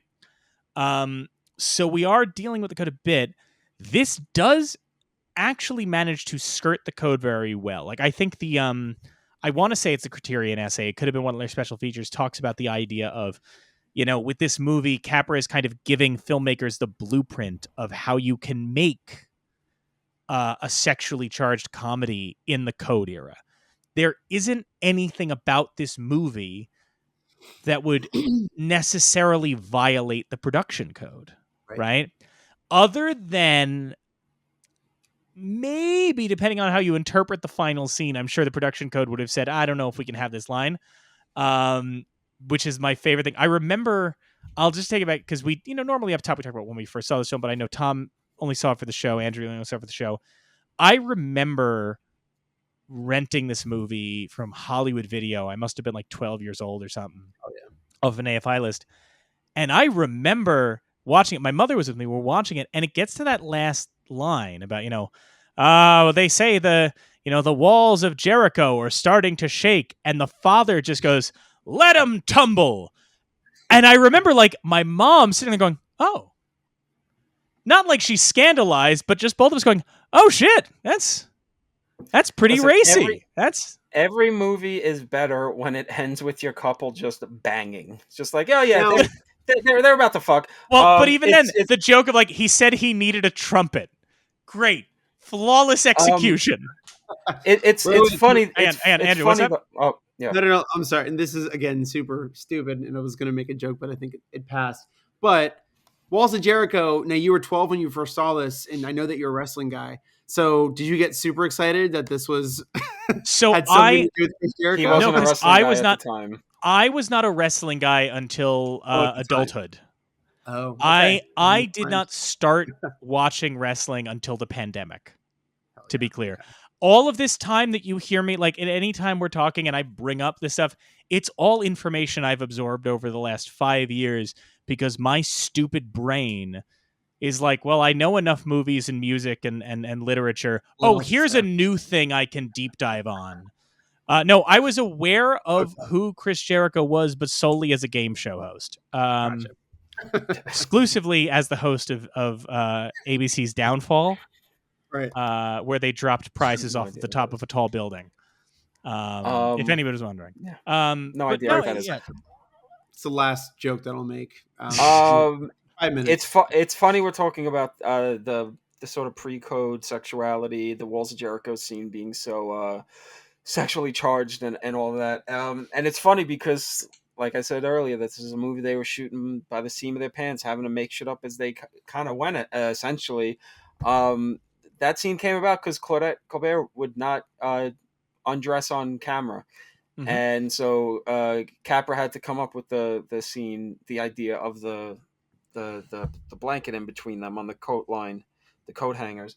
But as IMDb is pointing out here in its trivia section, kind of interesting that she had that stance, being that she did a nude milk bath scene as Empress Poppaea in 1932's The Sign of the Cross, and a similar scene in Cleopatra the same year as this. Yep. She really did not want to do this movie, even though she got paid double her usual rate. Yes, that's also true. That like a good chunk of this movie's budget just went to paying Claudette Colbert. And But listen, hey, that's the beauty of the movies is Yeah. that sometimes the best magic happens on accident. Like Capra said himself, sometimes the best laid plans, all of that shit. Man plans, God laughs, and it happened. That's one the night. exact quote, right? Yeah. All best laid plans. Plans, God laughs. It happened one night. That's the whole quote. Well, also, got to it's- say, kind of a bad title. Would It was this a few movie have nights. been better if it was called Night Bus? I was thinking No. this. No, oh No. God, no, not Night Bus. No. I No. think It Happened Night One Night Bitch. works. No, Bitch. I think It Happened I'm making One a Night- joke. I'm making a joke. No, I'm It's saying it's a few days. It's a few days. Let's be real. I think It Happened One Night works because, quite frankly, again, we're talking about this movie that very much dances on the line, right? I Mhm. think What is Andrew Sarris has a line where he says the screwball comedy is a sex comedy without the sex, right? And especially when you look at those later screwball comedies, right? Yeah. The real true screwball comedies, the Howard Hawks stuff, when you sit down and watch like Bringing Up Baby and you're like, why are they acting so crazy? And then you're like, they want to have sex. That's what it is. Everybody is very hyped up for that reason, right? With this, I do think the title It Happened One Night does carry with it a bit of a wink. It does carry with it a bit of a, because you're right, happened it takes place one night. but it takes place over a couple days, right? The question is, are you using it in a euphemistic sense, or are you also saying like, how did these two? Right. It's why it's an effective title. It's an effective title in the same way When Harry Met Sally is an effective title, right? Because both of them are things where you're like, well, how did these two people wind up together? Well, it happened one night. That's all you need, right? That's all you need. Just because you brought it up, and I'm going to connect it to this movie. You brought up Bringing Up Baby, and I still contend few scenes in anything we've watched for this show have. I still just, when I think about it, makes me laugh as the hard cut to them being like, wait, this is the trained leopard? Where's the real leopard? Hard cut to Katharine Hepburn dragging the real leopard into the police station. But I will say a close second, I feel like anytime I think about this scene, I'm going to laugh and laugh and laugh, is when the guy on the bus tries to blackmail Clark Gable into being like, hey, let's split. And he's like, hey, you know what? Let's go off into the woods here away from these losers. And then he starts going like into this whole thing about, oh no, I'm a gangster and I kidnapped her. Oh, you got a gat? You got a rod? He's like, it's okay. I got a few machine guns in my my luggage back there. Oh, what? You're gonna rat on me? Where do you live? I was like, oh my god, this is so he scares the living shit out of this absolute dope to just go running off into the woods, eating shit, and then he has to go get Claudette Colbert and be like, all right, I just scared this moron, but in a few minutes he's gonna realize, wait, this is a stupid thing that just happened. We need to it's leave also now. like you get an earlier version of that with Ward Bond on the bus when it's just Ward Bond's only line is going, oh yeah. It's such Yeah, you got me. You know what I like too in that, I believe it's that scene where like the audience surrogate is like literally like the other passengers on the bus Mhm. just laughing at Yes. that pitter patter.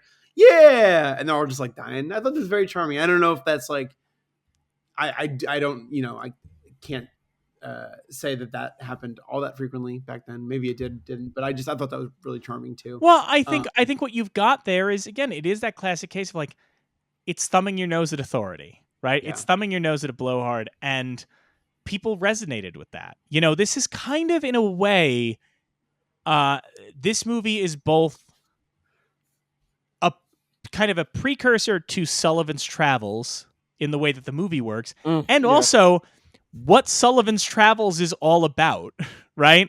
It's simultaneously thematically on par with Sullivan's Travels, the movie, and thematically on par with the lesson that you learn in Sullivan's Travels, which is, in the Depression, people want to laugh.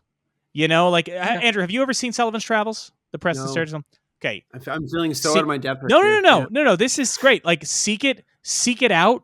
They're all, because here's the thing. Everything we've recommended now, Thin Man, Sullivan's Travels, Bringing Up Baby, you are a new dad. And all of these are great for, I'm running on very little sleep. I need something I don't need to like follow the complex plot lines for. Just get yourself a playlist of old 30s comedies. You're going to be fine. The Marx Brothers will help you through this. The Stooges will get you by. The Stooges, my boys. Yeah. Do you know? No, I'm sorry. I'm just gonna. One tangent. I'm gonna take you off on. Tom, are you aware? And Andrew, are you aware that the Three Stooges still maintain a robust social media ecosystem? No, they're rules. still making new posts. They did on They're April. tweeting through it. Yeah, on April Fool's Day this year, the Three Stooges Twitter account posted a video where the guy who owns the rights to the Three Stooges now announced, he's like, I'm sorry to report the Three Stooges have been banned from social media because of inappropriate behavior, name calling, whatever. And then a Moe impersonator shows up and starts beating him. This happened this month. Yeah. This occurred, and I'm watching this video going, who but me is sitting here keeping up to date with the Three Stooges social media profile? Listen, sidebar to your sidebar. That Three Stooges movie was pretty good. You're talking about the one with the voice of Mickey Mouse in it? Chris Diamantopoulos. Yes. Oh, yeah. Yeah. If only, I think the whole movie's great, but if for only one reason, Larry David as a nun, and not even anyone makes mention of, hey, that's Larry David as a nun. It's just, no, this is a nun, and it just happens to be Larry David. I mean, it's a good movie. I like that on this episode of this show, we've made the only mentions of the Three Stooges remake and Cadillac Records that have been made in the last 10 years. Just confidently could say the only times these have been brought up in the last decade. And I should try to get Phil to talk about the Three Stooges movie. I know it'll never happen, but that should be my new running bit. When you let me do the Three Stooges, Phil? When you let me do the Three Stooges, also, one thing I want to acknowledge, though, that I think is great is that we're talking about like the comedy beats that this thing has, right? It also gives you the fundamental moment you need in any rom-com, which is perfectly executing. They say they're not as bad as I thought they were, which is the moment when the kid's mother passes out, right? Mm-hmm. And even though they have no money, they, Colbert just like grabs the money and gives it to the kid, and she's like, we got to take care of you, right? That moment that so many of these rom-coms today, not that we get that many today, but like the ones that come after, even in the decades after, it's always too contrived, right? It's always that the concept is too contrived, and then that turn moment is too contrived.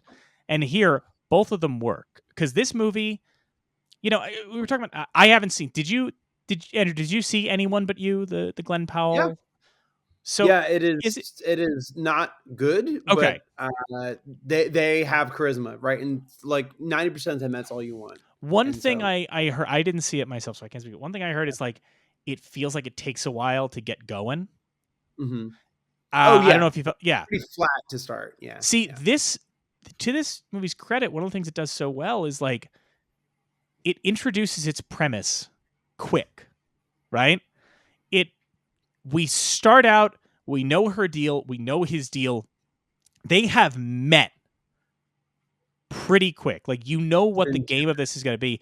So many romantic comedies that are a little more high concept, it feels like you're spending the first hour with, like, she's with her best friend, and the best friend's going, what? Oh, yeah. You're going to Ireland? What are you doing there? Well, I've got a business opportunity. This gets through fast. This just moves. It's a two-hander within 10 minutes. Yeah, which is exactly. the genius of it. Yeah, exactly. It gets you where you need to be because you know what you want, you know. Yep.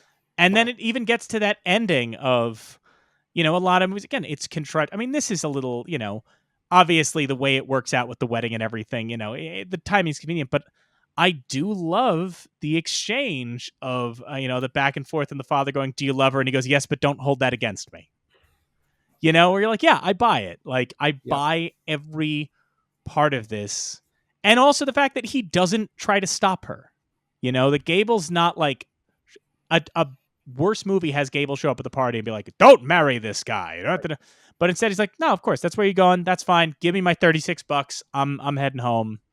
I'm going to go spend this $36 on 1934 rye whiskey, you know, and call it a day. Hell yeah. But wait, can I make one observation that I couldn't get over was just how important the profession of journalism is in this movie. Mm-hmm. Yeah.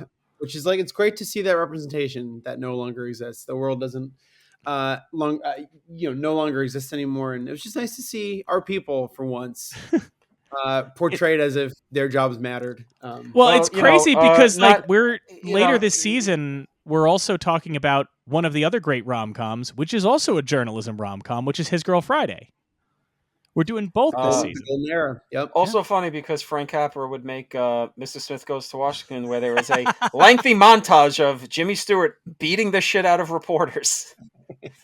So, you know, hey. Capra, inside every man, there's two wolves. And an Italian man, both wolves fight people.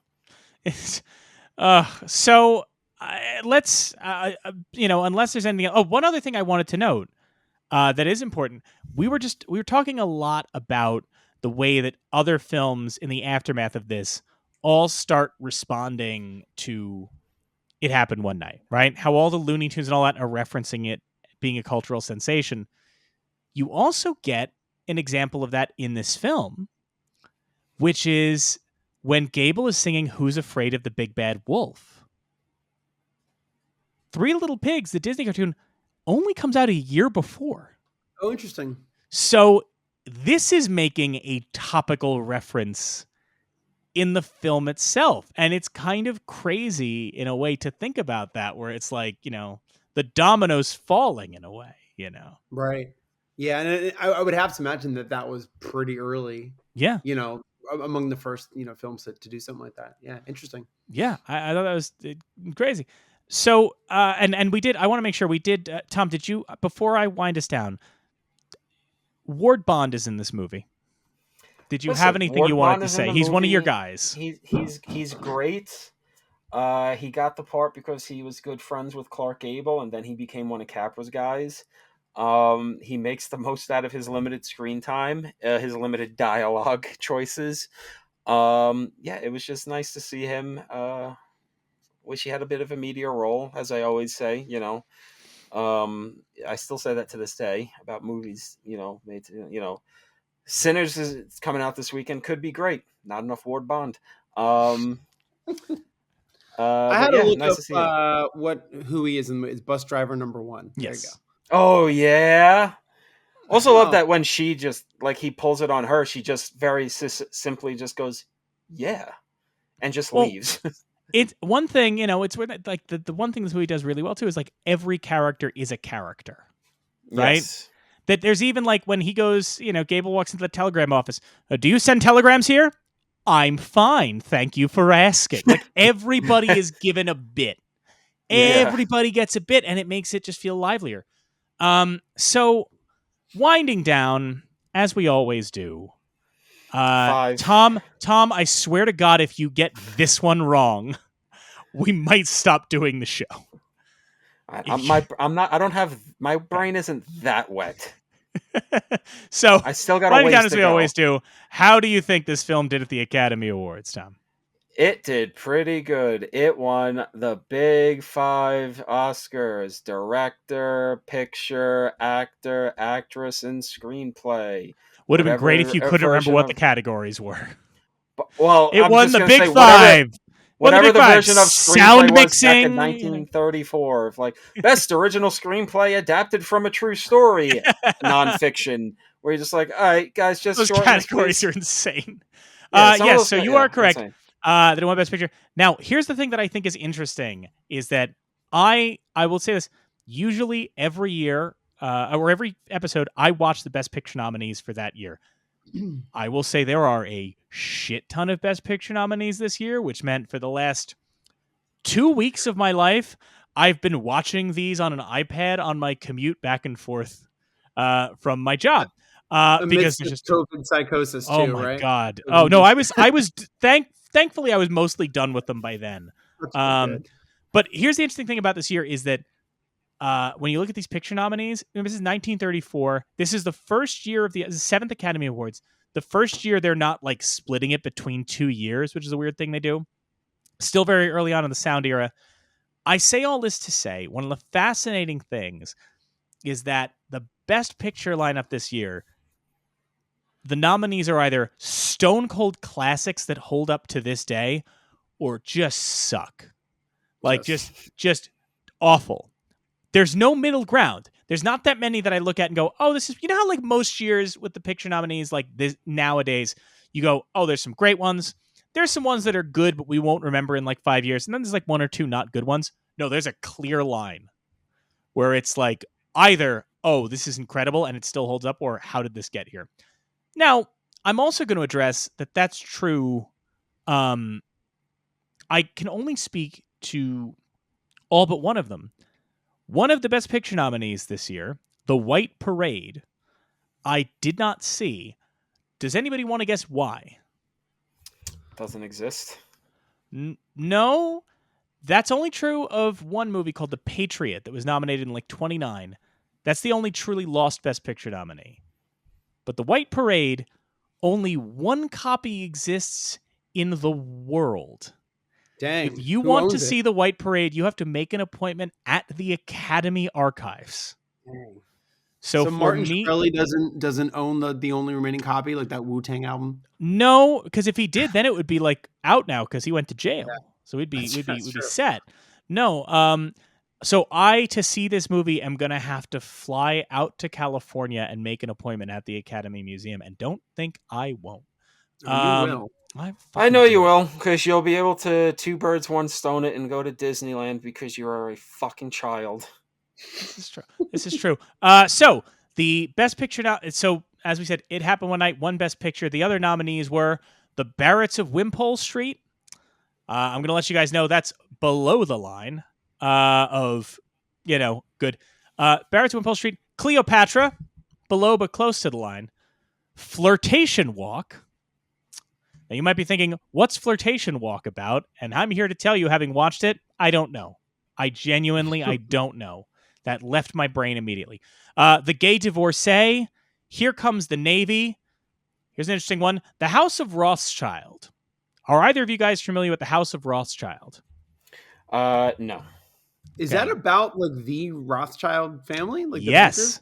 Yes. Oh. Now, Andrew, you might be hearing that and thinking, is this anti-Semitic or is this anti-Semitism? And I've got news for you. It's the only movie for which you can say both. Because the House of Rothschild, this is a fascinating thing. The House of Rothschild was a movie made definitively to be opposing anti-Semitism, right?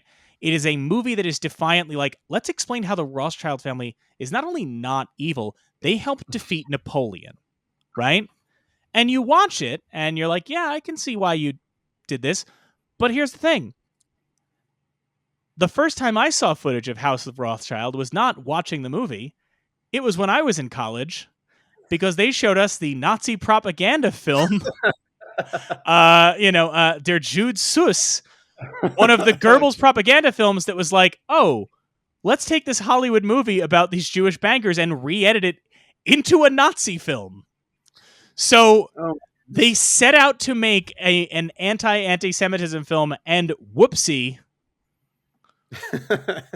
it's an insane thing. So House of Rothschild, I need to single out what an insane thing that is to watch. Anyway, the other nominees, Imitation of Life, which is in the National Film Registry. So we'll talk about that soon, and has Claudette Colbert.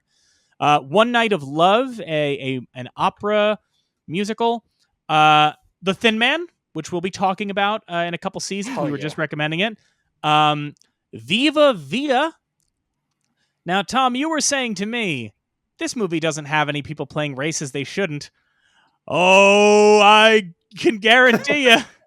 The Pancho Villa biopic starring Wallace Beery, don't pass that test. It's a rough watch. It's a rough watch. So Viva Villa, and then, of course, The White Parade, which is the only one I didn't see because it's not available. The other nominations that it got, Best Director, which it won, Best Actor for Clark Gable, which it won, Best Actress for Claudette Colbert, which it won, and Best Adaptation, which it won, which also means not only did it win the Big Five, it won every single award it was nominated for. There was not a single category for which it was beaten out. Is that the first and last time that has specifically happened? I know there's 3 Big Five movies, right? Correct. And we are covering 2 this season. So sick. Crazy. Silence we already and One Flew Over the Cuckoo's Nest. And as of our recording this, Cuckoo's Nest is our latest episode out. So we did Cuckoo's Nest. We've done this, and Silence of the Lambs does get into the registry. It's just later. As for, is this the only one to do the Big Five and win everything it's nominated for? I don't. Yeah, I wonder. I know that's not true of Cuckoo's Nest because Brad Dourif is also nominated, and he doesn't win. Silence, I can't imagine that's true for either. I don't know all the things Silence was nominated for, but I can't imagine that doesn't pick up some technical nominations. I think one of the reasons this one is able to get away with that is the fact that there aren't as many categories, and the categories that the other films win for, you wouldn't be nominating It Happened One Night for, right? Like, yes, Cleopatra's picking up art direction, but you're not nominating It Happened One Night for art direction anyway, right? You're not nominating it for cinematography. You're not putting it up for those things. So, Silence of the Lambs was nominated for Best Sound and Best Film Editing, but lost. Lost to Lambs? I'm guessing one of them is my JFK. God. I'm going to say probably JFK. Could be my guess. I was reading this as it lost to T2 Judgment Day, but that was for sound and editing. So okay, there you go. JFK was editing. Yep. JFK. Yeah, I was going to say that seems like, because that was the other big one that year in Right. 91 was JFK, which is not in the registry, but the Zapruder film is. So as we know, next season, JFK asks an important question: what if JFK was killed by the queers? Yeah, that is the insane thing about JFK is like people love that movie, right? And then you actually sit down and watch it and go, "Oh God, oh!" Once he starts laying out what the plot is, you're like, "Oh no!" Yeah, we should have seen the Oliver Stone third act in his life twist coming. Yeah, that is a deranged film. But It Happened One Night, as we discussed, nothing problematic. So God bless it for that and for all of it. Andrew, thank you so much. Except for an Italian made it. Oh, yes, I mean that's fair. That's fair. We shouldn't have been allowed to make movies. I understand. But Andrew, thank you so much for coming back on the program. Oh yeah, this was such a treat. Yeah, I love this. I want the Don't next time. lie to me. No, this is great. I would love to come back next time, also blind, right? Like with some homework assignment. So yeah, that was great. I think next time you should go really blind. I think you shouldn't even read the list. You should throw a dart at it. Yeah. See where it lands. You wind up doing one of those documentaries about like the Dust Bowl or something. Really. What he should do is just we schedule a date for him to record. A week before we go, here's the movie you're watching. Here you go. You're watching Verbena Tragica. Have fun. The House of Rothschild. Now, unfortunately, House of the Rothschild not in the registry. Okay. I don't think so. Here's the thing. It's also boring. Like beyond everything else, it is a deeply boring movie because That's it's a really movie. just like the food is so bad and the portions are so small. Yes, it really is. It's a deeply well, no, because like you understand the motivation of being like, we should make a movie about how the Rothschilds, through their banking, helped defeat Napoleon. But then you're making a movie about banking. There's no battles in it. It's just rich people going, let's give more of our funds to the French government. The French government doesn't want our money. Let's give them more money. That's it. Maybe not. That's as, it for maybe 2 not hours. Maybe not as bad as that, but it still blows my mind that Ridley Scott made a Napoleon movie that said, "Man, those peasants really wish they didn't kill Marie Antoinette." And you go, "Oh, interesting that that's their thesis of this movie. Interesting, Sir Ridley." But You Andrew, prick. on your way out, what do you want to plug? Throw out some. As we said, you've got some media appearances. If you want to plug some stuff, You can check me out. Yeah, thank you, man. On several episodes, 3 episodes of the hit television series Pop Culture Jeopardy on Amazon Prime. 20, 22, 35, and 39, I believe, are my episodes. So knock yourself out. 2 of them end in happy times. The other one, not so much. But you could do that, and then you could just find me online, just hanging out. Various places. Can I admit, Andrew, I have watched 2 of the 3 episodes. Oh, did I just spoil it? No. I knew. Okay. I knew that the third one, as you said, doesn't end in happy times. And it's almost like how I never watched the last episode of The Good Place because I'm just like, I don't know. I don't need to see it. I don't need to see the downfall. It's similar where I'm just like, you know what? I'm just going to pretend. I'm just going to pretend. Yeah. The People final think episode. No. I'm just saying, like, I didn't want to. I didn't want to say goodbye to because Tom, you got to understand. Here's the thing you have to understand. If I may, Andrew, before you go, 3 Almost Dads are on a fucking miracle run on Pop Culture Jeopardy. They maybe miss 2 questions in their first 2 episodes. There is like, because there's like 1 Star Trek question and 1 Muppet question. Is the kicker? If I may, to spoil for our audience. They never know the answer to Final Jeopardy, but they don't need to because they're so far ahead. They are so far ahead that it is mathematically impossible for the other teams to beat them. It's a goddamn miracle run, right? And so there was a little part of me once I found out, it didn't totally go, and and that there's an unfortunate twist, It's you're watching a marathon runner and then like they pull their Achilles. And you're like, I don't need to see that. I'm just going to let you. I'm just going to let that. I'm going to turn off Old Yeller before he gets bit. For me, that movie's just going to be about 2 little boys and their golden retriever buddy. They stay golden forever. I love that. Yeah, exactly. Yeah, I love that. Okay. So I appreciate that. Yeah. And it'll never be tainted for you. So I appreciate that. Tom, if you want to see my downfall, go for it. Hey, I'm a hater, so I'm definitely going to watch that. Absolutely. No, but I appreciate it. This is great. Yeah, and please watch those so I can be invited back on the 2nd season. Yeah, and I'm sure if people go to what I assume is your IMDb, you've done a bunch of television in the last year. I wonder if I have an IMDb. Yeah, I'm sure they will. Do they approach you for that, for such a thing? Am I what, IMDb? Now? I don't. Yeah. No, because you don't. Because you're doing self appearances. You have to play a character to get your SAG card, as we know from some of our friends who've done George Lucas Talk Show. Those don't count, for those credits. But you can always next time you come back, you can do the show in character if you want. See if that gets you anywhere. But yes, Andrew, thank you so much for joining us. We look forward to having you back on. But everybody else, stick around. We'll be right back with our picks for the National Film Registry. The National Film Registry isn't some fixed object, frozen in time. It's always growing, adding new titles every year. These annual selections are made by the National Film Preservation Board, with members like Martin Scorsese, Alfre Woodard, and Leonard Maltin, and representatives from organizations like the Academy, the DGA, and the AFI coming together to debate and decide. But they don't just pull titles out of thin air. They pull from the public, people like you and us, who can submit their nominations for the registry in a form on the Library of Congress's website. What we do, at the end of each episode, is have Mike and Tom pick films not yet in the registry that they feel should be, inspired by that day's topic. At the end of each season, those films will be formally submitted to the National Film Registry for consideration on behalf of You're Missing Out. Here are today's picks. I'm going to kind of give a little insight to my process here because normally, here's what I'm going to say. Normally, Tom is the one on this show who, when having to do a registry pick for a romantic comedy, talks his way into how he can pick a crime movie instead. And somehow I'm the one doing it, which is a surprise. I thought about some of the mismatched rom-coms. Some of my short list for this particular registry pick were things like Arthur, right, or Notting Hill, or I Married a Witch.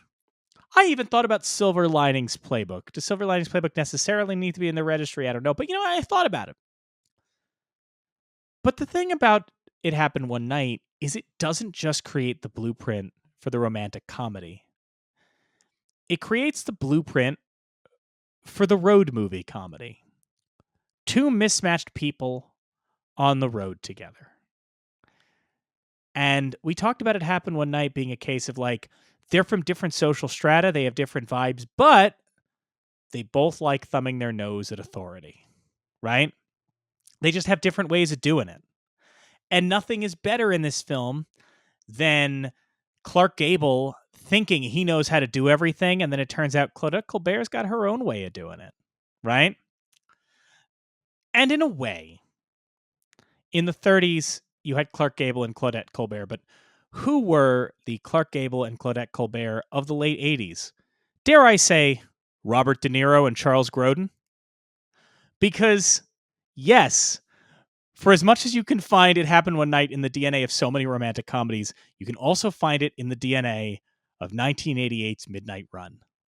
I understand it's unlikely it'll get in this coming year because Martin Brest just got in the registry with Beverly Hills Cop this past year, but Midnight Run is a little miracle of a movie. It is a thing where, similar to how It Happened One Night kind of redefined how you could view Clark Gable, Midnight Run redefines how you can view Robert De Niro, right? Like, this is kind of the first De Niro comedy, and it's him just playing both in and against type in a fascinating way, and Grodin plays off of him extraordinarily well. There are so many great bits. There are so many great scenes. Much like It Happened One Night, it moves like a goddamn rocket. And this kind of, along with some other films, you can chalk up, 48 Hours, Sons of It, but this kind of creates the buddy action movie in a similar way to It Happened One Night, defining the screwball romantic comedy. And, we talked about Ward Bond showing up in It Happened One Night. Boy, howdy, is Midnight Run full of those guys. It's full of the people where you're like, oh shit, Yaphet Kotto, what's going on, buddy? So it's a bit of an out of left field way to go, but truth be told, Tom always, when he's doing his, goes, I think this would make a great double feature. Hand to God, I really do think It Happened One Night and Midnight Run would make a phenomenal double feature. So my pick for the National Film Registry is Martin Brest's 1988 Midnight Run. So for this one, I latched onto the idea of the that Rosetta Stone idea of it, that it basically just kind of came up with an entire structure that people just keep making year after year. One of the ineffable structures that will seemingly never go away. Capra was good at doing that, and I latched onto that with the idea of the romantic story of two people from different ways of life coming together, and throughout the movie realizing they have more in common and realizing that they are in love.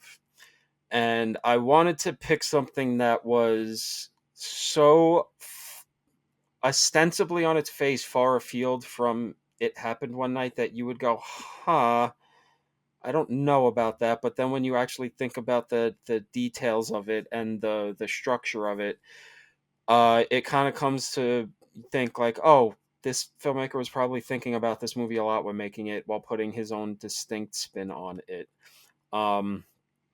It's also a movie from the 80s.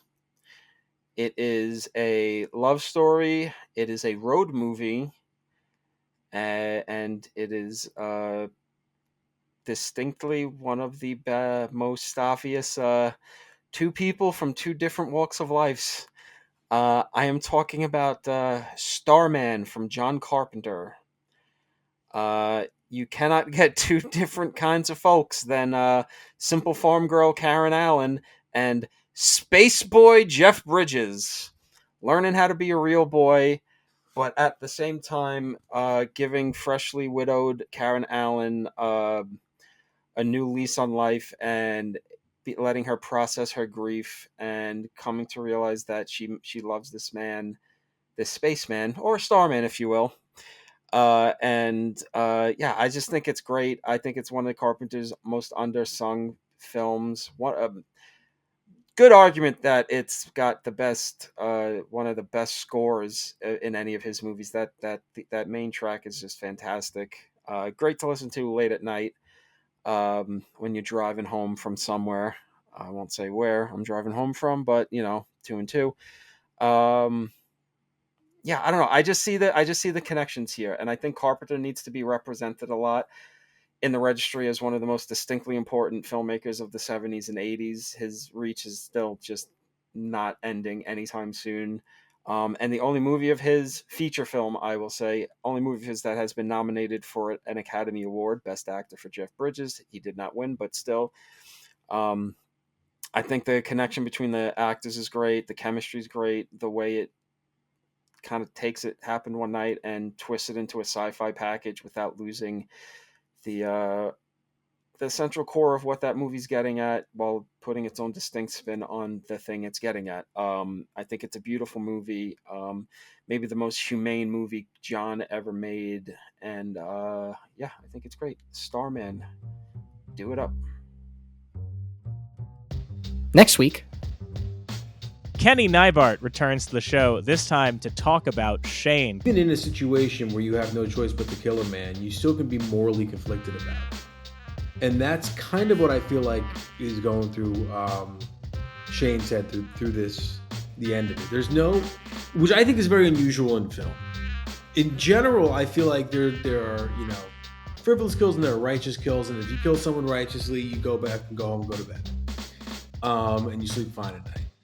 I think the idea is that Shane is not going to sleep fine tonight. You're Missing Out is a production of Neon Night Media. It's hosted by Mike Natale and Tom Lorenzo. The show is produced by Kyle Lampar and edited by Mike Natale and Kyle Lampar. More information about our hosts and guests are in the show notes. Thank you to Amanda Rush for our social media, and all of you for checking us out. If you're listening right now or want to take the show on the go, every episode is available as an audio podcast. Follow You're Missing Out on Spotify, Apple Podcasts, or wherever you get your podcasts. If you like what you hear, please leave a review and a rating. It helps folks find the show. Want to watch the show or watch some of the films along with us? Great, that's why we're doing this. Don't leave us alone out here. Check out our YouTube channel. We've got video versions of every episode, uploads of some of the National Film Registry titles we're discussing, commentary tracks, and live streams. And once a month, I'll be uploading some content that's exclusive to the YouTube channel. So be sure to click subscribe and hit that little bell to be notified as soon as new stuff goes up. Because, let's be fucking real, I ain't sticking to a goddamn schedule. So thanks for joining us, and we'll see you next time. And we'll see you next time. And you'll see us next time, because we don't watch you, you're watching us.